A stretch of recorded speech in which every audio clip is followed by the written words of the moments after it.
안녕하세요 여러분. 오늘도 이렇게 영상을 통해 만나 뵙게 되어 무척이나 반갑습니다. 6월 7일이었죠. 코스피 지수는 종가로 3252.12를 기록하면서 역사상 최고치를 다시 갈아치웠습니다. 흔히들 주가는 그 기업의 가치를 반영한다는 시장의 논리로 설명하자면 한국 경제는 코로나 팬데믹이라는 긴 터널을 빠져나오면서 점차 그동안 주목받지 못했던 과거를 뒤로 한 채 세계 무대에서 빛을 뿜어낼 준비를 하고 있지 않나, 저는 이렇게 밝은 미래를 전망해 봅니다. 이런 기대에 부응이라도 하듯이 한국 경제는 2021년 1분기 전분기 대비 1.6% 성장하며 시장 예상치를 훌쩍 상회하였고요. GDP의 규모 측면에서는 470조 원으로 코로나 영향이 없었던 2019년 4분기 수준으로 다시 회복하였습니다. 2분기부터는 경기 회복의 속도가 기저효과로 인해 다소 완만해질 것으로 보이지만 한국의 주요 수출 상대국인 미국과 중국의 수출 증가세가 지속되어서 점진적인 성장을 할 것으로 예상이 됩니다. 이런 회복세로 인해 상당한 인플레이션에 대한 압박으로 작용될 것으로 보이는데요. 코스피 신고가를 세운 7일 연준이 경기 부양을 위해 시행하고 있는 매달 1200달러 규모의 자산 매입 규모를 축소하는 테이퍼링을 준비한다는 보도가 있었습니다. 이런 보도는 테이퍼링 절차를 끝낸 뒤에는 금리 인상이 가능하다는 메시지를 시장에 분명히 전달하기 위한 사전 작업이라고 저는 분석됩니다. 물론 테이퍼링 논의 전망은 일자리를 비롯한 고용 지표와 함께 미국 경제 상황이 코로나 팬데믹으로부터 빠르게 회복된다는 전제라는 것은 당연한 조건이라 할 수 있겠습니다. 한국 경제 또한 국내외 실물 경제의 완만한 회복으로 시장 금리가 전년 대비 소폭 상승할 것으로 예상이 되며 코로나 대응과 한국판 뉴딜 정책 등으로 재정 지출이 확대되면서 국고채 발행 물량 증가에 따른 수급 압력이 금리 상승 요인으로 작용할 것으로 전망이 됩니다. 그렇다면 우리는 아직 기업의 실적 대비 주가가 저평가인 금융 산업 쪽의 기회를 찾는 것이 합리적인 접근이라는 근거로 오늘 신한지주 종목 분석 본격적으로 시작해 보겠습니다. 먼저 신한지주는 신한금융그룹사의 지주 회사로서 국내 메이저 금융사 중 하나이며 우리들에게 친숙한 신한은행과 신한카드, 그리고 신한금융투자, 신한생명, 작년에 인수한 오렌지라이프 등 실생활 속 어디에서나 쉽게 접할 수 있는 거대한 국내 금융그룹사입니다. 2021년 1분기 공시된 사업보고서 쪽수만 무려 700쪽에 가까이 되며 읽는 도중 정말이지 멀미를 느낄 정도로 방대한 양이 이 회사의 규모를 어느 정도 짐작할 수 있을 것입니다. 정말 쳐다보기도 싫을 만큼 방대한 양이지만 바쁜 직장인들의 성공적인 투자에 언제나 조금이라도 도움이 되고 싶은 저의 간절한 마음으로 오늘 신한지주에 대한 종목 분석 시작해 보도록 하겠습니다.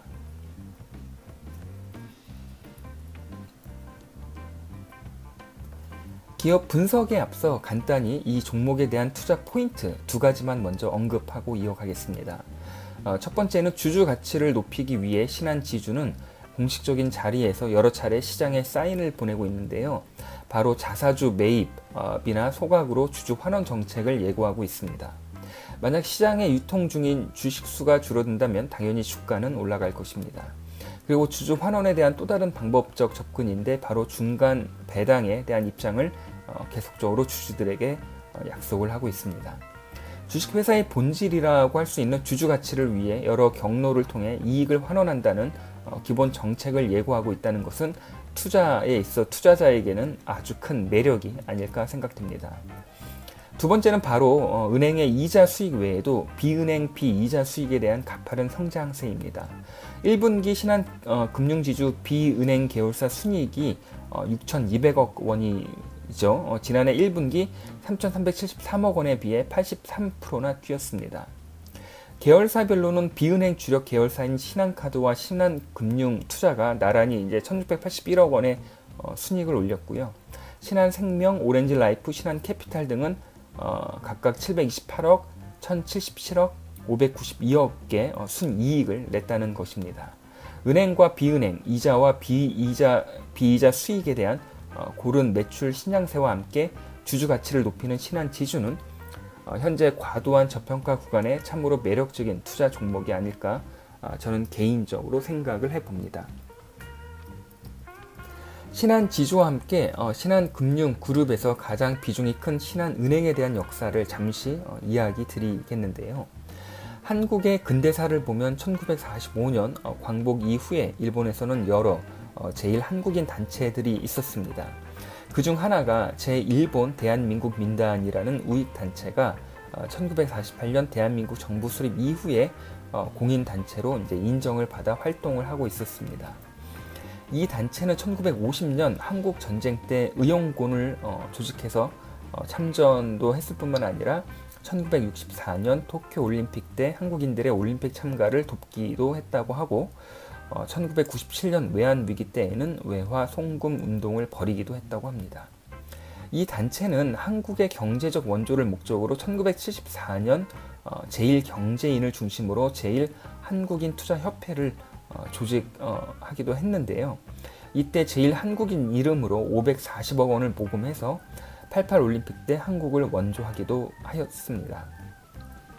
제1한국인투자협회는 단순히 모금 활동에 그치지 않고 제1교포 340명이 힘을 모아서 250억 원의 재원을 마련해 한국의 하나의 기관을 설립하는데 이것이 바로 신한은행 역사의 시작이라고 합니다.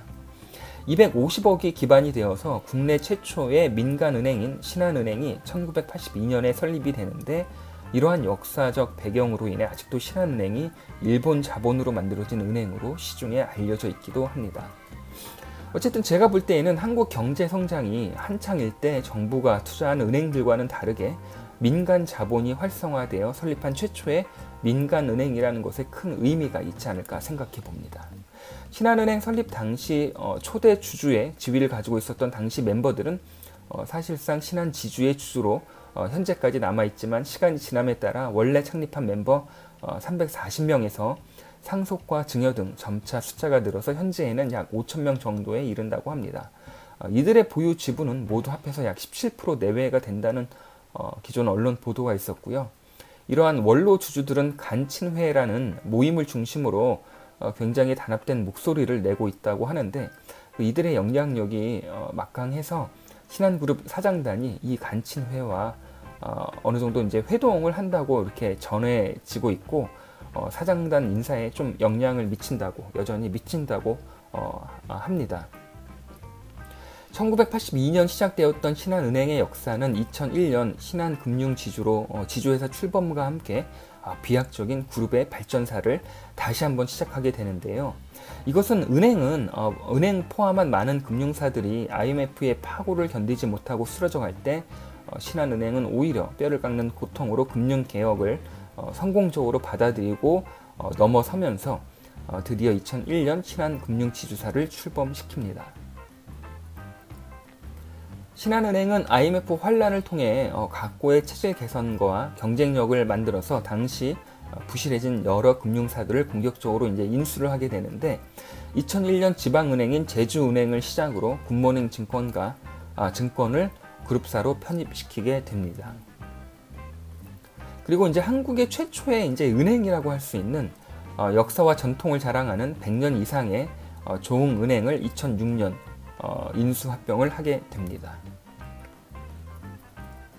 그리고 이제 무분별한 카드 발급으로 무력화된 LG카드를 2007년 인수합병하면서 현재 신한카드사로 탈바꿈시키는데 그 당시에 이제 LG카드가 가지고 있는 여러 장점들이 시너지가 되어 현재에도 신한카드사는 매출과 이익 면에서 아주 견조한 실적을 내고 있는 것으로 전해집니다.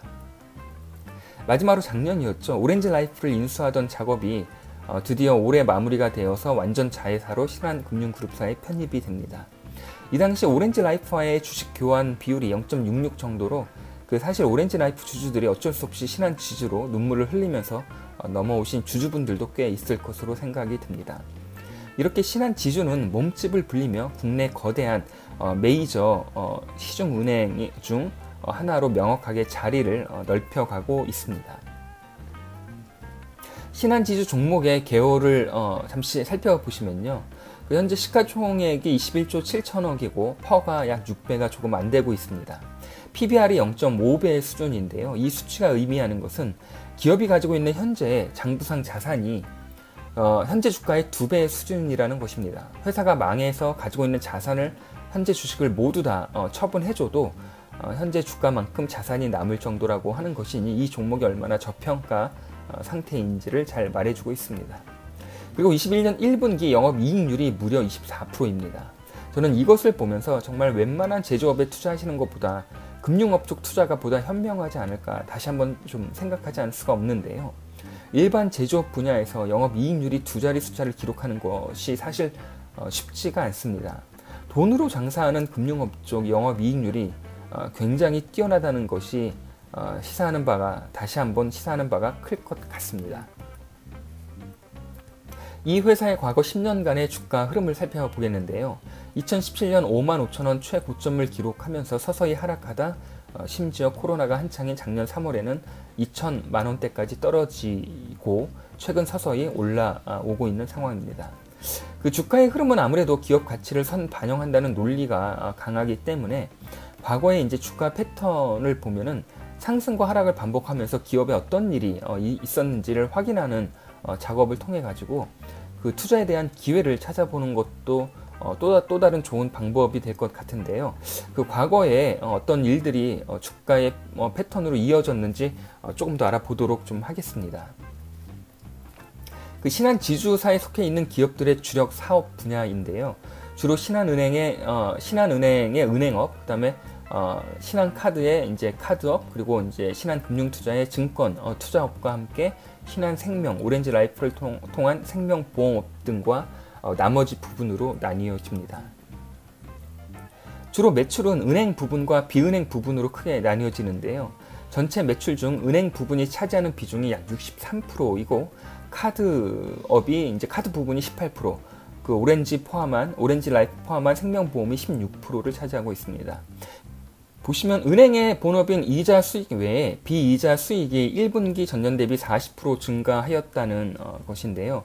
이 말은 신한지주는 은행에서의 실적도 견조하지만 이렇게 은행 외에 비이자 수익이 가파르게 증가한다는 것입니다. 1분기 비은행 부분의 그룹 이익 기여도가 무려 48%까지 상승하였고 은행과 비은행의 고른 성장세로 핵심 이익 증가에 증익을 이끈 점이 매우 긍정적이라 할 수 있겠습니다. 그리고 관리 비용 또한 전 분기와 비교해 비용 관리가 양호해졌고 대손 충당금 역시 대폭 감소한 것으로 분석이 되고 있고요. 올해 이익이 전년 대비 크게 증가할 것으로 모아지고 있습니다. 관리의 효율을 통해 전년 동기 대비 6.8% 증가했지만 전 분기 대비는 14% 감소하면서 판관비를 안정화시켰고 작년 라임 사태 등으로 대손 충당금을 모두 비용 처리해서 이미 회계에 반영했을 뿐만 아니라 이후 대손 충당금의 비용을 줄여나가는 노력을 뚜렷하게 확인할 수 있겠습니다. 특히 대손 충당금을 보면은 전년 동기 대비 약 33%, 전 분기 대비 44% 감소했고요. 대손 비용률도 점차 개선돼 가면서 정상화되는 양상으로 분석됩니다. 이러한 이익 흐름은 은행과 비은행 그리고 이자와 비이자의 고른 성장으로 인해서 전반적으로 계속 양호한 실적 흐름세를 이어갈 것으로 저는 전망해 봅니다. 왼쪽 그림과 같이 각 계열사별 순이익 추세를 보면 은행, 카드, 생명, 금융, 투자할 것 없이 모두 양호하게 증가 추세를 보일 것으로 전망을 하고 있고 이 오른쪽 그림과 같이 금리 상승 기대감으로 예대 마진 등 그 순이자 마진을 뜻하는 그 NIM 추세가 바닥을 확인하고 점진적 상향을 하면서 증익은 보다 높게 실현될 것으로 또한 예상이 됩니다. 지난해 금융당국의 스트레스 테스트를 통과한 유일한 금융사로서 올해 배당에 대한 기대감을 더 한층 높아지지 않을 수가 없는데요. 올해 연간 순이익이 4조억을 넘을 것으로 예상이 되며 시가 배당이 최소 2,000원 정도가 될 것으로 예상이 됩니다. 지난해 9월 신한지주는 제3자 배정을 통한 유상증자를 통해 자본금 2천억 정도를 선제적으로 확충하여 앞으로 다가올 미래를 대비하는 노력도 병행을 하고 있습니다. 물론 시장의 주식이 늘어나는 것은 다소 부정적일 수 있겠지만 장기적으로 본다면 신한금융사의 긍정적인 영향으로 평가할 수 있을 것 같고요. 이런 유상 증자를 통해 더욱더 주주 가치를 제고할 수 있는 기회의 문으로 저는 생각을 합니다. 자, 이렇게 오늘도 긴 영상 끝까지 시청을 해주신 시청자분들께 다시 한번 감사의 인사를 전하면서 그 한 장의 슬라이드로 신한지주 종목 분석에 대한 결론을 정리해 보았습니다. 먼저 기회적인 부분을 보면 금리 상승은 순이자 마진, 님 비율을 높이는 촉진제가 될 것으로 예상하며 이는 은행의 본업이죠. 본연의 이자 수익이 가계와 기업 대출을 통해서 더욱더 높은 이익 증가를 기대할 수 있을 것으로 저는 좀 보고 있고요. 그리고 이제 중간 배당과 자사주 매입 등 주주 환원에 대한 약속을 했기 때문에 아마 올해 안으로는 주주 가치 제고에 대한 공시가 곧 나오지 않을까 생각해 볼 수 있을 것 같습니다. 특히 카드, 증권, 보험 등 비이자 및 비은행 부분의 이익 증가세는 신한지주 종목의 투자에 있어서 가장 매력적인 주요한 포인트가 되지 않을까 또한 생각이 됩니다. 마지막으로 작년 라임 사태 등으로 대손 비용이 모두 회계 처리되어서 앞으로 대손 충당금 비율이 점차 안정화될 것으로 이제 기대가 되고 있습니다. 하지만 위험적인 부분도 있을 것 같은데요. 바로 이제 뭐 카카오나 뭐 토스, 오픈 뱅킹, 이 빅테크 기업들의 디지털 금융과의 경쟁을 앞으로 어떤 식으로 대응할지는 좀 변수가 있을 것 같습니다. 금융 당국의 고강도 주택 대출 규제가 이제 지속되면서 은행의 가계대출 자산의 성장이 좀 제약될 것으로 이제 보이긴 하는데 이런 어떤 크게 증가한 중소기업 대출 대상 대손 충당금 적립 부담이 늘어나겠죠. 이런 은행들의 신규 여신 공급 여력에 부정적으로 영향이 미치게 될 것 같습니다. 그리고 이제 금리가 오른다고 해도 예전 과거처럼 돌아갈 수는 없는 것이 이제 세계 경제는 장기 저성장 국면으로 접어들었기 때문에 이제 성장성에 있어서는 과거 때와는 다를 것이고 이러한 시장의 반응은 금융주들이 매년 높은 실적을 기록하면서도 퍼가 5배, PBR이 채 1이 안 되는 저평가 상태를 줄곧 지속해왔던 이유이기도 했었습니다. 물론 실적이 탄탄한 회사에 높은 배당금을 보고 투자를 하기에는 적절할 수 있겠지만 투자 수익에 대한 높은 기대감은 사실상 상쇄될 수 있는 부분이기 때문에 투자에 있어서는 신중한 고민이 다시 한번 필요해 보이고요. 이렇게 오늘 신한지주 종목을 전반적으로 분석해 보았습니다. 다음 영상은 제가 이제 유튜브 시작하면서 올렸던 최초의 종목 분석이었죠. JB금융지주에 대한 종목 분석을 금융산업을 전반적으로 살펴보면서 신한지주, 오늘 금융산업 쪽에 포함되어 있는 신한지주 종목 분석을 해보았고 이것이 다음번 JB금융지주 쪽으로 이제 연결하면서 조금 마무리 좀 해보려고 합니다.